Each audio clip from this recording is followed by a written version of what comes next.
A very warm welcome to the participants of the Proteomics Advanced Winter School 2021.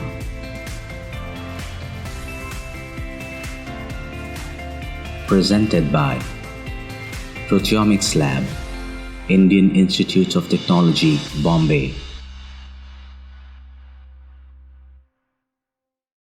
Day 5, Quantitative Proteomics, Label-Based. Lecture 1, Introduction to Label-Based Quantitative Proteomics.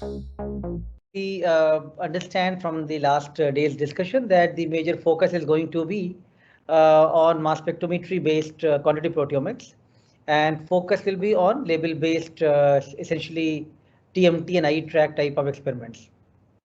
So first I'm going to start a hands-on session where we have already labeled the peptides with the TMT tag, and then we are going to inject those in the mass spectrometer, and we will watch the progress of this run in the live manner as we go along, and that can we will see, like, are we able to find these reporter ions what have been labeled in our samples.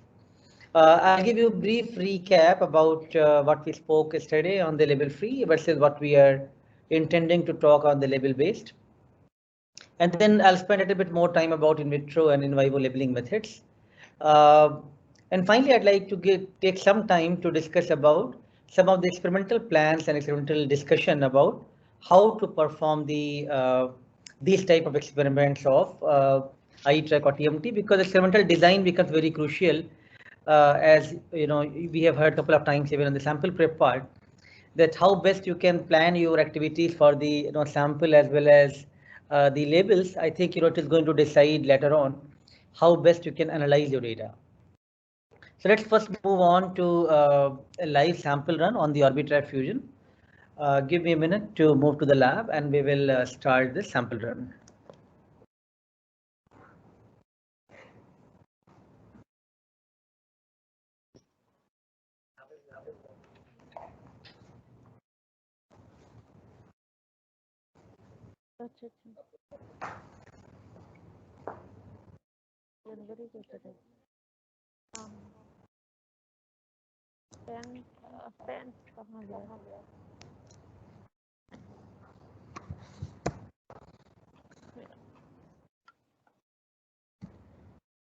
All right, so let me take you to lab.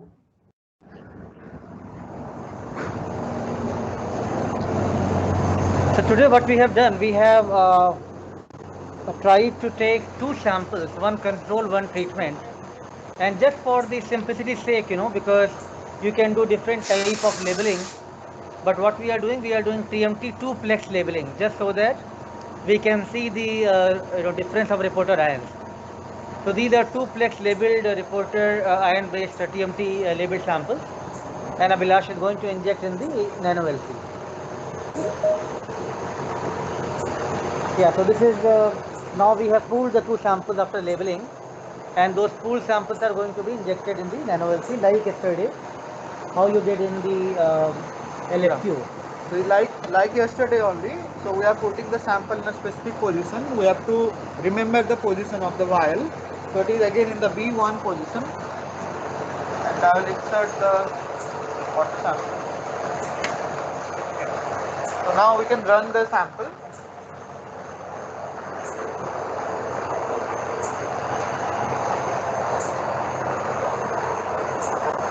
Yes.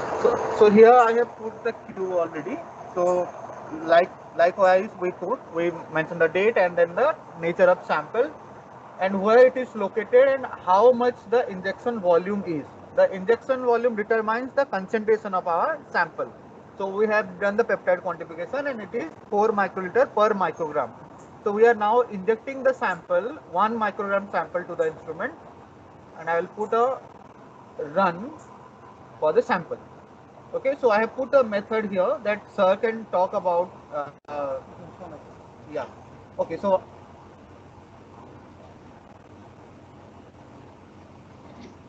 yes, so here is our TMT 2-plex method.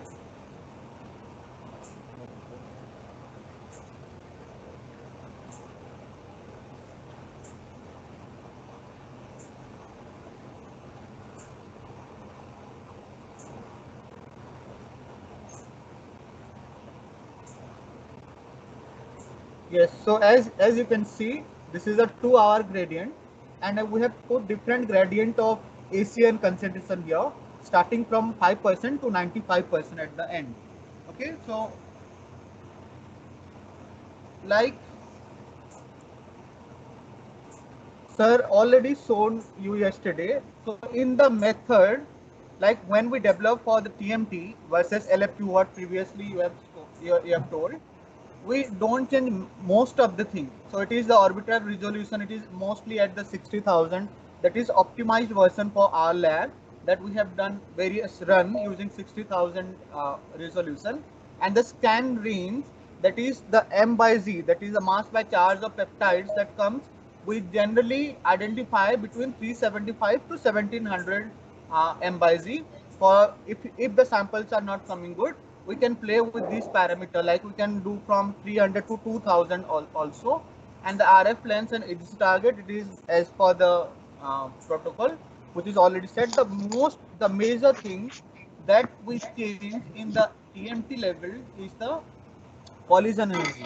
This is also sir mentioned yesterday, but here like in LFP, 27%. Now there is a parameter, because we are putting some reporter ion. We need to increase our collision energy for the for the better breaking of those ions. So we increase the collision energy of 30%, and the orbit trap resolution. For MSMS, generally people keep 15,000 resolution, because in MSMS we have already fragmented peak. We don't need higher resolution. But since we have labeled TMT, we have increased the resolution to 30,000. Remaining all the parameters are same as previously shown. All right. So as you can understand that even if you had come to IIT Bombay for doing this workshop, your actual instrument interface interaction is going to be very limited, because all you need to do, you have to just inject the sample and then try to watch the progress of the run, right? So what we will do, we have started injection now. So after 20-25 minutes, we will watch how the run is progressing, and do we see any reporter ions. This run is going to be 2 hours long, right, Abhilash? Yeah. So we will keep it 2 hours long gradient like yesterday only. But the difference will be that at MSMS level, yesterday you were not able to see any reporter ions. Today you will be able to see some reporter ions. I think that's all for this activity. We will continuously sharing the update on the run, right? All right, I'll move back to my office and start the lecture now.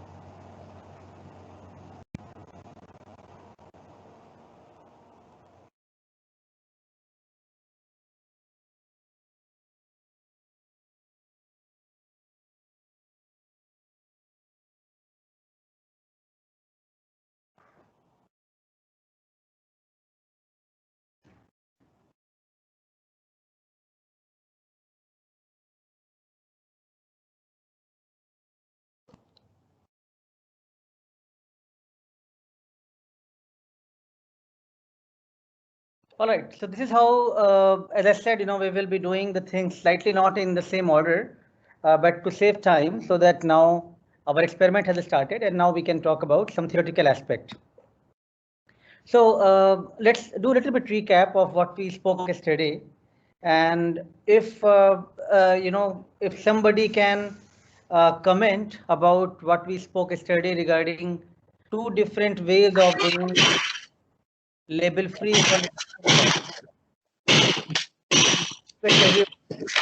Please mute yourself. Okay.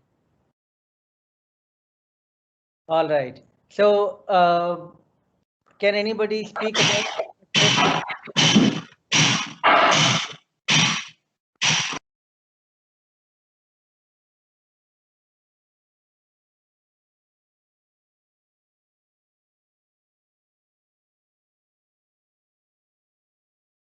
All right, everybody is muted now, so there should not be any problem. All right, yeah. So does anybody want to talk about, what 2 type of label-free quantification methods we talked? How you can quantify your peptides using label-free methods? Yeah, may I tell, sir? Please go ahead. Actually, in level 3 quantitation, we talked about two methods with which we can quantify.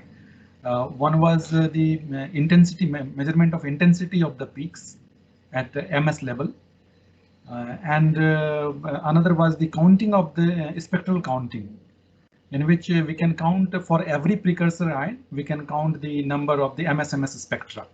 Fantastic, great. All right, so now let's also recap a little bit about when we spoke the context of label-based and label-free type of experiments.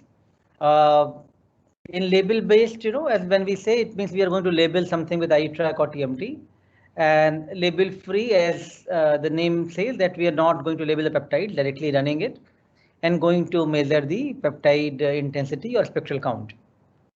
So in terms of experimental design, if you were to do a very tight experiment for a cell line for a drug treatment, what kind of method would you prefer to use? You have only one cell line and you are doing one drug treatment. So you got 3 controls of replicates and 3 treatments. So now what will be your preferred method, label based or label free? Labeled. Labeled quantitation will be preferred if all the samples are available at hand. Right. And can somebody else speak that, okay, why for the clinical samples we thought label free will be better? Because the samples are collected over a time frame, so it is better to run individual samples and get the data and start the data. All right, very good, Dr. Ankush and Dr. Sudarshan. Fantastic start. Now somebody else can take a tough question. What should be your experimental design if you were to plan for a label-free experiment? And of course, today we'll talk more about label-based experiment.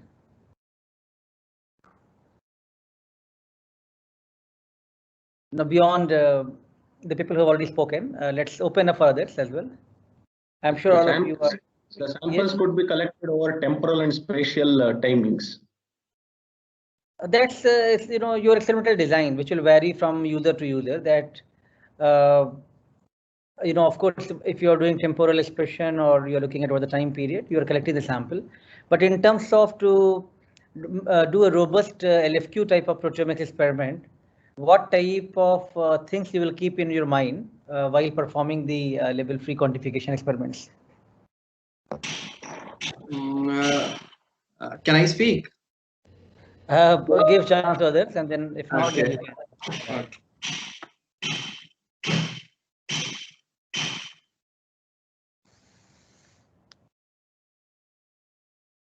All right, anyone? Think about what are the ways in which you can, overcome the technical variability, analytical variability of the instruments, or you want to ensure that what you are measuring is actually the biological variations and not the artifacts. Can I say so? Yes, please go ahead. In label-free quantitative experiment, the resolution of our peptides should be good, so that when we are comparing control versus treatment, RT shift should not be too much. And if RTs are aligned properly, probably our quantitation and comparison will be good. No, perfect. Yeah, so RT becomes very crucial here because you are going to rely on the chromatographic reproducibility, and if it is not aligned, then it's going to be challenging. So therefore, to overcome this problem, people do something in their experiments, and what they do, not Sudarshan, somebody else. Can I? Yes. Can I speak? Dr. Ankush, you want to speak? Yeah. Go ahead. I think it's the best plan is to get these samples and prepare the lysate and prepare the peptide fragments by digesting trypsin and store that samples at -80 or -20 or quickly proceed them for that data acquisition to avoid variability. Correct what you said, but can somebody else tell that what things to be added in that, which is going to check your chromatographic reproducibility? Hello, sir. It's Yes. Papia here. Please go ahead. So I think we should run all the samples together at one time. We prepare the samples and we proceed for the LFQ together. Means when we are processing it, we should run it means like continuously so that the variation in column or the conditions doesn't affect it. So reproducibility will be high. Absolutely right. What I'm looking from somebody else that along with the peptides of your sample, what else you should add, which will overcome any issues of reproducibility from chromatography, which you can monitor. Spiking, you want to say spiking? Absolutely. Spiking of what? With the known peptides.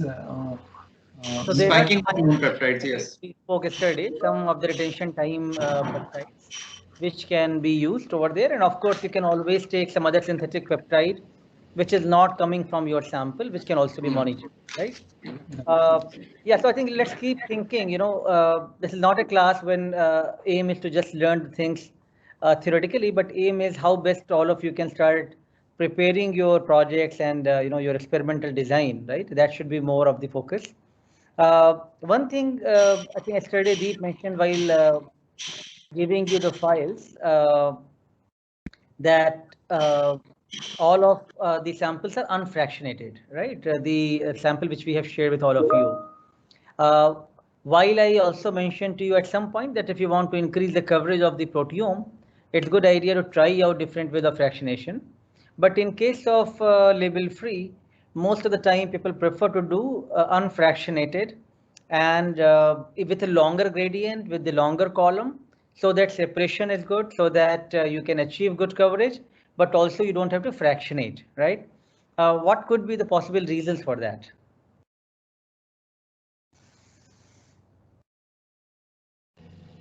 I think one of the biggest concern is the cost. As many fractions we will run independently, the cost will be added. I think that's a practical consideration what you mentioned. On the more technical side, can somebody else speak? Let's make it more interactive, right? I think it's not centered to focus to scientists. Sir, I think while fractionating, we do not know that our main objective or which of the fraction contains our main active, which we want to check. Maybe that. See, ideally, in this case of when you are looking at global proteome, you are looking at all the fractions, right? You want to look at all the peptides, all the samples. So that consideration is not there because you want to run everything. The main thing is you want to reduce the variability coming from the every step which you add more, that is going to add some variability. If you do chromatographic fractionation and you are going to collect those 6 fractions, 10 fractions, you are going to add some additional step, and that will also disturb your RT issues when you are going to look for the label-free quantification. So it's a good idea for the label-free based stuff, because you are running one sample at a time. You should try to run them all, individually and as long gradient as well as good gradient you can make with the longer column 75 centimeter or so. That will be ideal situation along with the synthetic peptides spiked into that. Dr. Ankush, you want to add some comment? To ask a question which I was very curious from the day one. What is your experience when we are doing a gel based, basically if we are going to pool the entire lane, and when we are doing a shotgun proteomics directly with the sample with the longer columns, what is the coverage of the proteins, entire total full proteome with respect to the gel based as well as the column based, shotgun based proteomic analysis by SpectroMass? Right. So I got your question. See, main thing is if you are having some challenge of your sample preparation, where your sample is having some buffer which is not compatible for the trypsin digestion or for directly for doing the mass spec analysis, it's good practice to try out running on the gel. And because after you run on the gel, that lane with the SDS page gel becomes highly compatible to perform in-gel digestion, which will give you decent quality mass spec data for sure. So as a result, if you take the whole lane and then you have chopped down to 10 pieces, and you are going to now take that entire in-gel digested product, that is going to give you good quality data. Nevertheless, you are going to lose a lot of peptide. Whatever you do, when you do in-gel digestion, you are going to lose a lot of peptides because there are so many steps involved of doing the destaining and then reduction, alkylation, trypsinization. You do a lot of washing steps in between.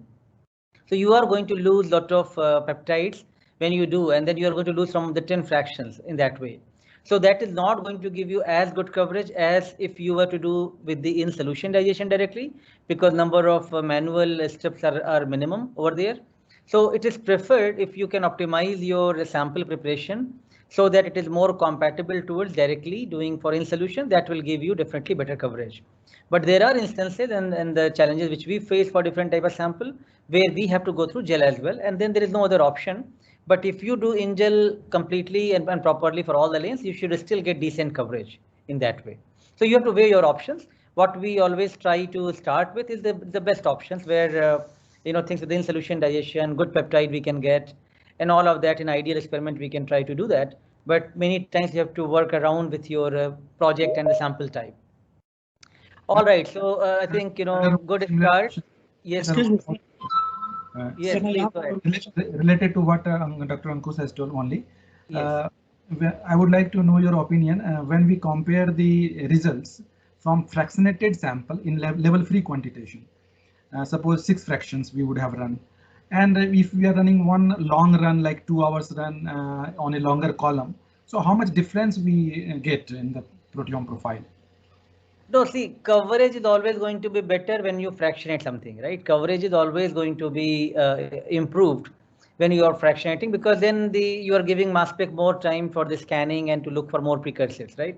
So the coverage will be always better when you fractionate. When the quantification becomes more challenging, because aligning every peak with the RT and looking for all this little design becomes challenging.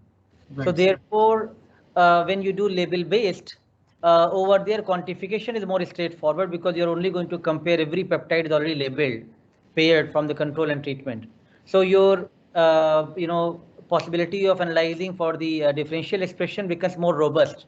So that's where the iTrack or TMT labeled samples that we usually fractionate, and also because you're pooling 6 or 8 or 10 samples together to make them one sample. So that's much more complex of a peptide mix, which should be fractionated extensively, if not 24 fraction, at least 10 fractions, so that then you can run them all separately and combine that. But that's not going to affect the quantification, because every fraction will have a set of peptides, and each peptide will be labeled with 2 different differential or 6 tags which are there, reporter ions, which you can use for quantification. So that's where you have to weigh off your stuff. Label based, good idea to try out fractionation and run different fractions. Label free, preferably longer gradient, longer column, and single short run. That will be preferred. Okay, sir. All right. So now we have, I think, got refreshed about what we are doing, what we are talking. So we can be quick now on going through a couple of slides. Please now take me to the next round of discussion so that I don't lose my time. It take a minute, sir, not much. Sorry, yeah. Sir, can we do that both way, like doing the solution way and in gel also simultaneously, and check the report? Is it recommended or not? I will show you at the end one experiment which will tell you that you can do many things. Okay, I think let's please bring that question again on towards my last slides, when I'll be talking about more experimental design. I think this is a good discussion which we can take that time. So we have discussed yesterday about label-free, label-based comparison, that label-free will have peak intensity, the spectral counts. Label-based, there are different ways of labeling the sample, which we are going to talk today shortly. We have discussed different comparisons, which I'm not going to talk anymore. I'm just refreshing you here that you have to consider your experimental design very well. That based on the cost, based on the number of samples, based on the study design, how much clear you are on your hypothesis to test. What is the possibilities of number to be added of the samples, data analysis pipeline. Many things has to be considered before you can plan your quantitative experiment. Just to tell you one more thing, that yesterday we had shared you 6 data files of complex tissue lysate, which I hope many of you have access. I told you yesterday we will also run a BSA sample, which I could not show you. We just ran a simple BSA sample for 30-minute gradient. We have already shared this data file also in the Google Drive with all of you. Please do analyze with MaxQuant whenever you get chance, over the weekend preferably, so that you can get a simple file of just a standard protein and look at that coverage versus the differential proteomics analysis files, which we will do with MaxQuant again today or PDE today. Yeah. So this is the, we are keep giving you the actual data files. Please utilize them and get more practice done. So this is a new data which we have just run, and we have already uploaded the file for you. Yesterday it was run. So coming to label-based quantification, as briefly I gave you some idea yesterday, there are different ways of doing the label-based method. In vitro labeling also having different types people have tried, whether one could just simply label a specific amino acid for introducing your variations for the quantification, or looking at N-terminal based peptide labeling or C-terminal peptide labeling. Amino acid based labeling was directly motivated from the SciDyes and DICE technique, which was labeled with the lysine amino acids was tagged over there for cyanine dyes Cy3 and Cy5, and similar concept was taken for the isotope coded affinity tags when I think Rudy Berthold and Steve Gigi, they thought to use the cysteine as amino acid for labeling, and that's how directly this type of shotgun proteomics based quantitative proteomics came forward. But then people started realizing the issues of only targeting a specific amino acid, and thought was, can we have more generic methods using the N-terminal peptide labels or going to C-terminal peptide labels. So there are different ways of doing it. Currently, most popular buzzwords are tandem mass tag or isobaric tag for relative and absolute quantification. What we are showing you in today's hands-on session is the TMT labeled sample, which will be taken forward for data analysis in the afternoon sessions.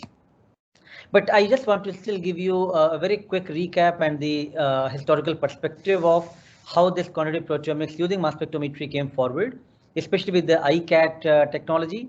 And here the tag was the major chemistry, which was quite important.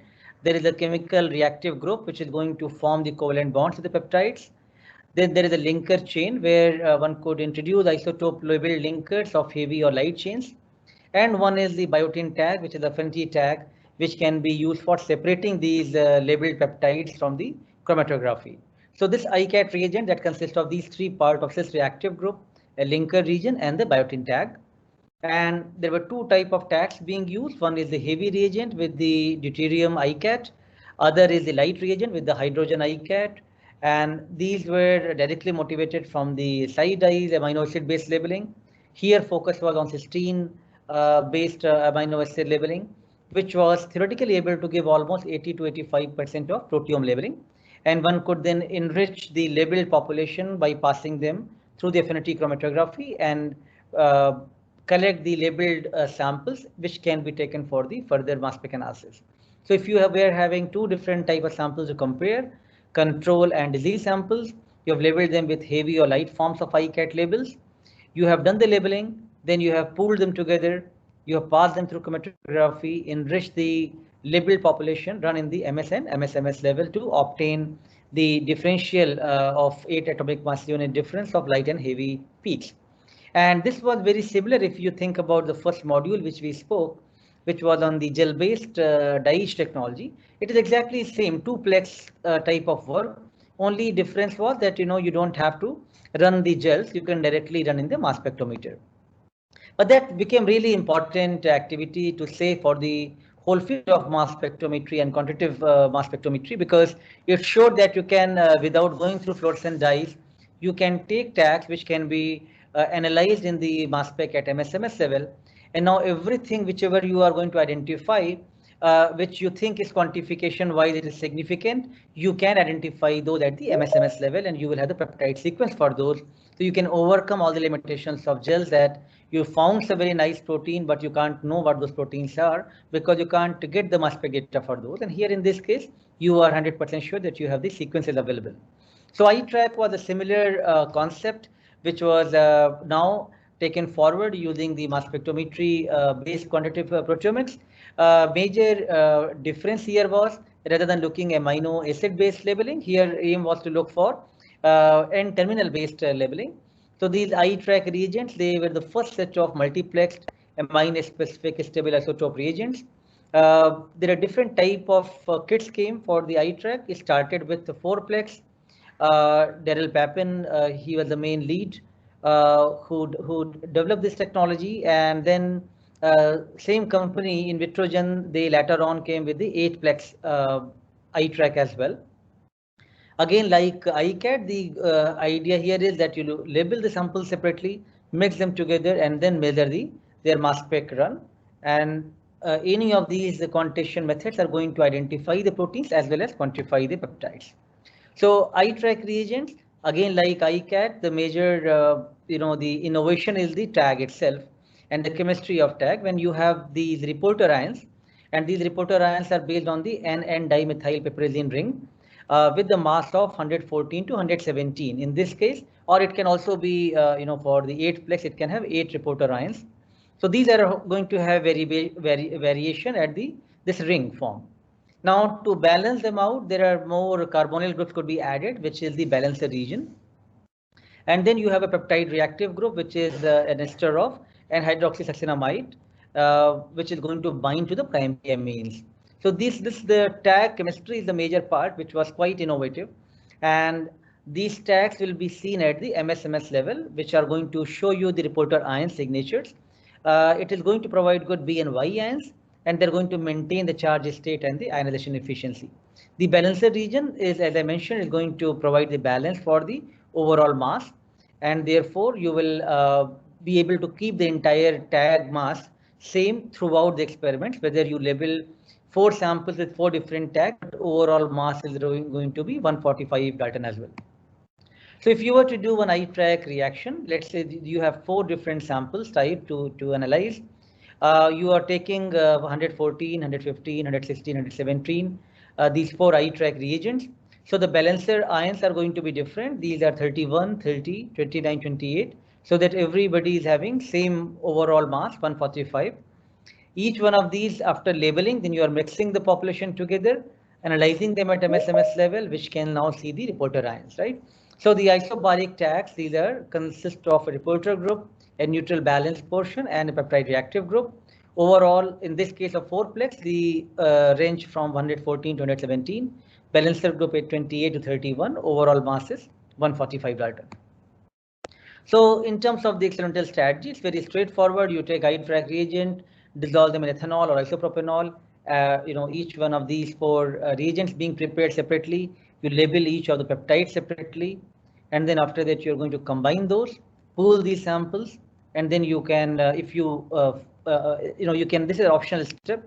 Good to do that, but not every time people are able to do that. To have verify these fractions from the chromatography and remove the iTrack labels which are not bound, and then you can proceed for the experiment. Let me show you, although theoretically it's very straightforward, but briefly how to do iTrack labeling or TMT labeling, exactly same chemistry in the lab. Once the desalted peptides are dried, they are ready for label pre-quantification. For iTrack labeling, the dried peptides must be reconstituted in the dissolution buffer provided in the iTrack labeling kit.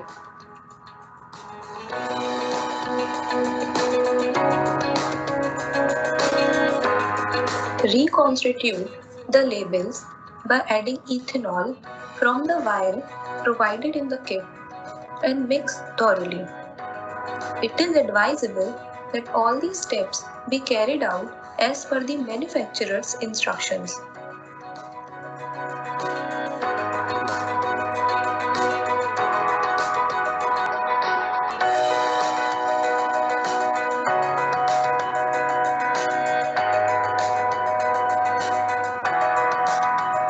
Add the homogeneously mixed iTrack labels to their respective tubes and allow for the labeling reaction to take place.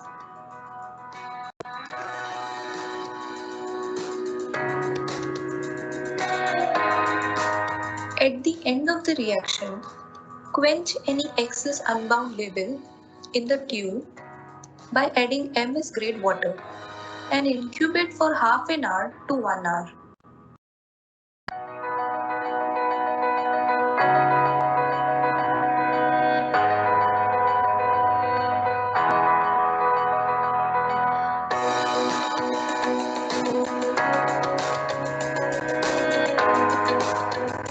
Now, transfer all the labeled contents into a single tube and dry the labeled peptides.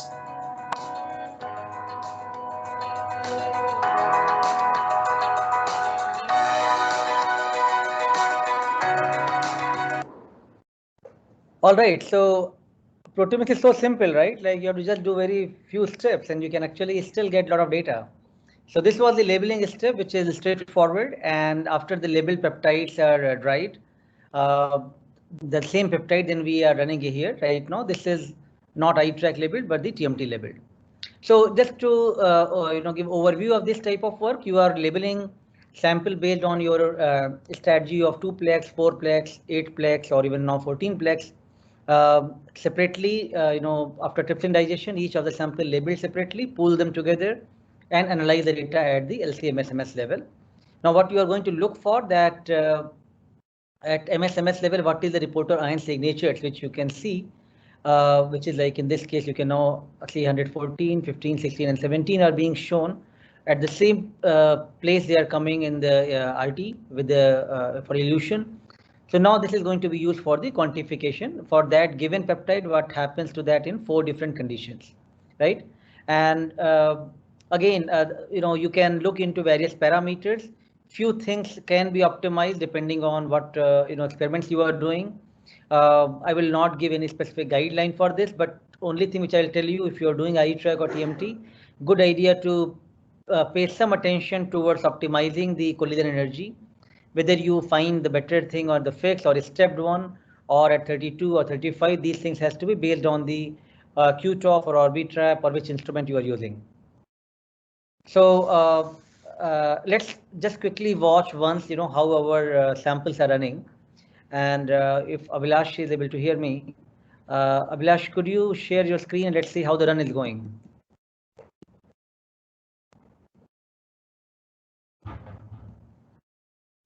So, please keep thinking that this is your experiment, what you are doing, and let's see how best we can keep monitoring the progress of our experiments.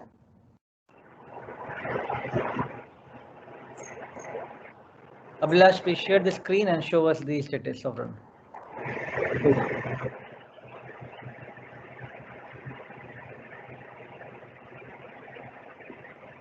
Yes, I think my screen is visible now. No.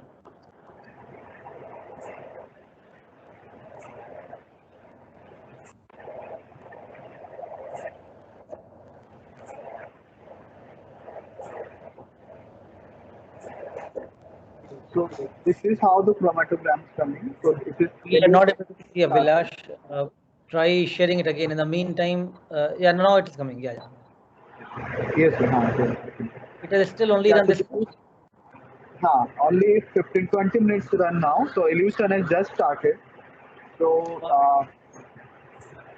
okay, now so we I'm will not able to see any type. Yeah. After 10 minutes, I think we will be able to see MSMS. So just before I finish my lecture at 11, please flash once more. Yeah. Sure. All right. Okay. Thank you. Okay, so we will keep watching how this is going. So still, you can see it takes actually, because of the column, it takes initial 15-20 minutes, and then only after that the peptides start coming out. That's where the micro LC sometimes have a lot of advantages, which you have heard with Professor Bernard Kuster's talk. Things can come really fast, and you can have much shorter gradients over there. So just to theoretically to compare iCat and iTrack, both are able to give you, the similar type of tagging chemistries. They can do multiplexing and using mass spec, but one is based on the amino acid based labeling, other is based on the amine group labeling. iTrack can be quite multiplexed. iCat can only have 2 samples. iTrack is much more comprehensive coverage-wise as well as compared to iCat. TMT works on exactly same principle or chemistry like iTrack. Both are isobaric tag-based chemistry. Tandem mass, only the vendors are different, the commercial makes are different, and of course there's a lot of intense competition that who can do better multiplexing. So I just found that probably now they are able to do even 14 or 16 plex even from the tandem mass tags. This is the TMT 14 Pro 14 plex which is able to give fragmentation in the range of 126 to 134 Dalton. So again, there is an intense, competition among the vendors that who can do more multiplexing, and of course, you as a user are going to be heavily benefited that your 14 samples now could be compared in one experiment, and that is going to increase a lot of reproducibility, of course, right? I showed this slide yesterday, just refreshing again. We have these multiple samples, that's 3 control and 3 treatment samples. Each one of those are labeled with different type of TMT tags. These numbers means these are reporter ions, and then you have still the balancer group to balance them out. Then you're pulling them together at LC-MS level. You are going to separate these, and you can see these kind of distinct peaks of different reporter ions from TMT tag. Exactly same concept what you have done at iTrack level. And these are the kind of again, you can see this parameter keep changing. I showed you earlier on 32. Now I'm showing you 35. And so you have to optimize where your fragmentation happens at best, at what collision energy, and what is best for your label based or label free. Within label based also, the iTrack and TMT will work slightly differently based on the your collision energy best optimized for it. So I hope you are conceptually clear now that what these tags means, whether iCat or iTrack or TMT, and both iTrack and TMT are exactly same chemistry. You have a reporter ion groups here in both TMT and iTrack, and to balance them out, you have a balancer region so that the overall mass is not different on the protein sample because you are comparing 6 or 8 conditions, and then you have a protein reactive group which is going to bind to your peptides. So 1 or 2 slides, I'll just talk about the experimental design because that's the major purpose of this workshop, to make all of you comfortable how best to do this kind of work. So I'm not going to talk about biology of this type of activity, but recently we published one paper on malaria severity, where one of the lead author, Vipin from my team, he was doing TMT experiment. In this case, he used 10-plex TMT experiment, and variety of things which were planned in those experiments, that we were comparing malaria samples with falciparum or Vivax or dengue, and then we had to look into different aspects of how to make sure that different runs are going to be comparable, how to do the normalization. Many things are possible, which I will talk to you shortly about it. Additionally, I also want to show you another paper on one of the brain tumors of meningioma, where the lead author, Sholena from my group, she tried 3 different methods of LFQ, iTrack, and phosphoproteins, right? So same samples. These are the grade 1 and grade 2 of the brain tumor patients, and they are being compared using label-free quantification or iTrack as well as a phosphoprotein. This brings back to the discussion, which I think one of our participants was asking, that how best to compare the label-free versus label-based, or even within label-based, can we try different things, right? Could you please repeat your question? Sorry, I interrupted that time, but I thought to bring you at this stage and then we can talk. Excuse me. My question. For Dr. Hemant, Dr. Rathore, right? Yeah, you were asking Yes. question that. Please ask Yes. now. Yeah. Sir, I was thinking in that for in-gel digestion as well as for solution, if we will do simultaneously both the experiment, and after that we will compare the result, and accordingly for particular specific tissue, so that way, is it okay? It is recommended, or? Right. So one of the projects which we are doing in the collaboration, that is on a very different type of sample on the fish proteome, which we have never worked on. And one of the students in the lab who's doing that project, she tried in gel and in solution both for taking different organs of fish to try out on Leburohita. And in that case, the problem is in solution digestion is not working well because of several challenges from those samples. So in gel strategy is much better in that case, because at least she's able to grind them with the harsh detergents and all kind of lysol buffer, and then when she runs on the gel, she can still get good in gel digested products. Whereas in solution you have to go with the compatible recipe for trypsin, therefore that is not working very well. So I think you are absolutely right. If you are working on unknown samples, it's good idea to try out the things and look for the coverage before you put all your investment on one methodology, right? But also, I think, your question brought this point as well, which I am trying to convey and discuss here, that one method may not be always best, right? Like one protein extraction method may not be totally sufficient. Similarly, even it is possible when you're looking at your biology and you are trying to look for differential expression among your clinical samples, it is possible that, sometime iTrack will give you some more unique proteins. LFQ can give you, in fact, much larger numbers. And if you are also analyzing the phosphoproteome from the same type of sample, even that could be quite valuable, and you can get more proteins. So it all depends on also how much time you can afford on these experiments, how much cost you have, and of course the instrument availability and the instrument time, many things, right? So ideal situation, as you said, in solution comparison, followed by label free, label based comparison, followed by no fraction and with fraction comparison. All of these things should be done if you are in good funding situation and you have accessibility to all the resource. But otherwise, I think one need to make a cautious choice about what can be my best smart way of moving forward with the minimum cost, minimum time investment, right? Coming back to the TMT plans. So in these kind of experiment, what becomes important, as we have been discussing that, we have large number of sample to compare. In this case, I think they had almost 100 sample to compare from falciparum, Vivax, healthy individual, dengue fever, all of these patients to be compared. So you have to run many TMT reactions, right? So at least one reaction was made in such a way that that was a pool from all of these samples. So a small amount of peptide was taken from all of these individual patient samples, and that was made as a pool. And 126 channel was actually used for irrespective of how many reactions they are going to do. That one reaction is always going to be with 126, and that is something very useful because then that can be used to compare my remaining. If I'm doing 10 plex or 6 plex, all my remaining reactions are going to vary in different reactions. Let's say we might do 20 reactions for that purpose to finish off this experiment. But in all the 20 reactions, every one, the first channel will be 126 only. And that could be used for the normalization of the data across all these, different labeling what we have done. And then you can cross compare your first set of reaction with the 20th set of reaction. Everything can be cross compared because everything has been normalized to the same scale. And that's where I think, you have to think about the experimental strategy very well. Also good idea to do randomization of the stuff. So always, only one type of samples are not getting only one type of reporter ions.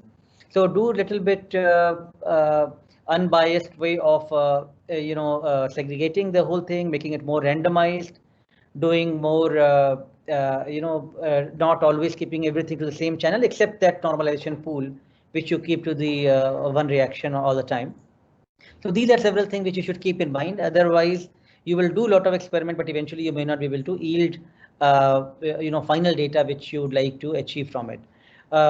Let me request Abhilash to try out one more time to see if we have some luck with that. I will actually take a little bit of this part of in vivo labeling maybe in the afternoon session. I think Professor Tony has already joined us. So I'll just take a quick look on the Orbitrap fusion run for the TMT label sample and stop this particular lecture right now. We will again resume back. Please keep thinking more about your way of doing the experiments, and we'll be happy to make it more discussion oriented session in the afternoon with the data analysis as well. All right, I think that's all from my side. Thank you, everyone. Abhilash, you can just flash once the run, and then we can close the session. Yes.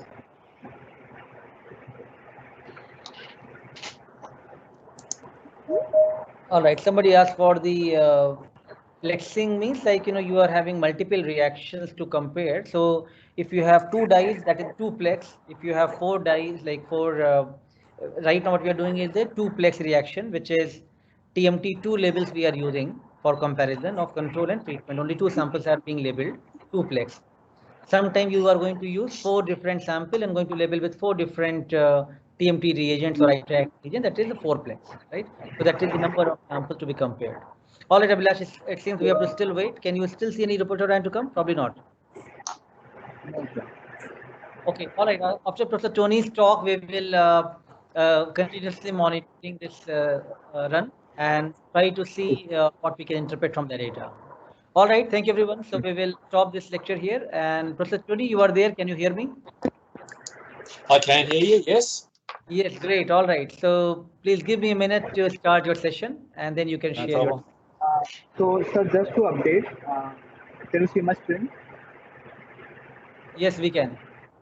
So it is just coming now. I can monitor. I can see 126 and 127 level here. Like if you see the MSMS sector here, so 127 is coming here, and 126 is also there. So since it is TMT6 flex, and of that only 126 and 127 is labeled, we can expect 126 and 127 to come in the spectra. And now, as you can see my cursor here, we can see 126 and 127 coming in the MSMS. All right, that's good news. At least the labeling has worked well, and we can see some labels, so that can be used for quantification later on. All right, so that's exciting, Abhilash. Thank you. We will after this lecture.